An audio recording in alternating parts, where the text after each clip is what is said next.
Upon returning from my mission to England, I found my family living in a small, unfinished cabin. The lot was too wet to plow. With work, it became a very valuable garden spot. Later, we moved into a new brick house and felt thankful to God for the privilege of having a comfortable, though small, habitation.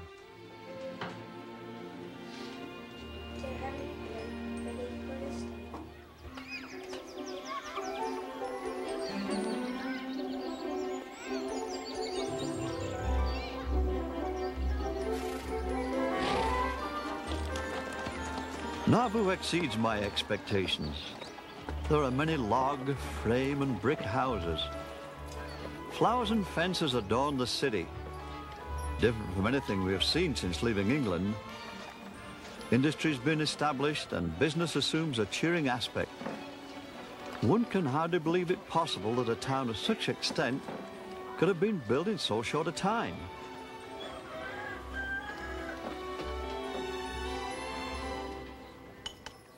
But of all the buildings in Nauvoo, the temple is the most distinctive. The first great object before us is to forward the completion of the temple, a house wherein God's servants may be instructed.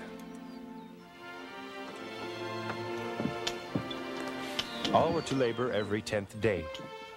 We invited the brethren for many miles around to send in their teams for drawing stone, lumber, and materials, and at the same time load their wagons with grain and provisions for the laborers.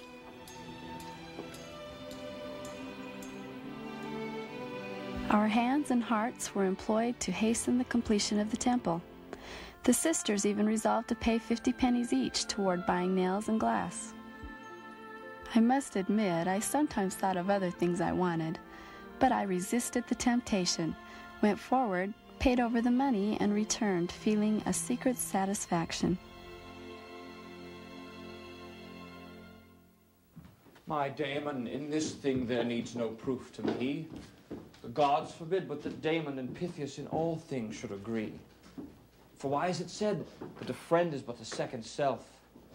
But the true friend should be two of body and one of mind.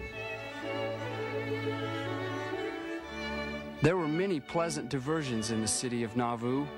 Dramas, concerts, dances, and parties. I shall not forget one such occasion. My eyes settled upon a young lady, sitting in a one-horse buggy. She had dark brown eyes, very bright and penetrating. At least they penetrated me. I was decidedly struck.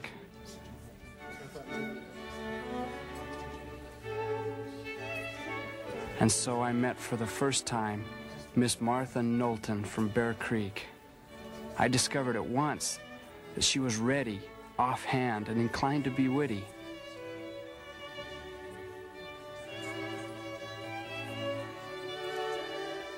I shall not go into all the details of our courtship. Suffice it to say, every move I made seemed in the right direction.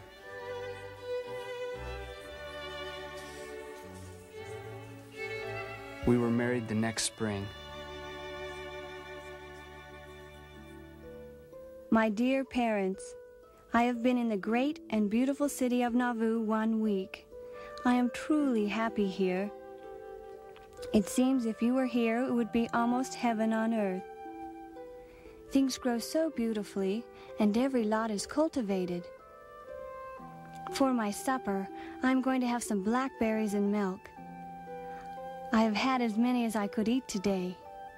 We have peas, corn, squash, and such wonderful news since my last letter. Wednesday morning, at the break of day, we were presented with a beautiful little girl, the prettiest little babe I ever saw. There is so much to be enjoyed here in the city of Nauvoo. I cannot tell it all on paper.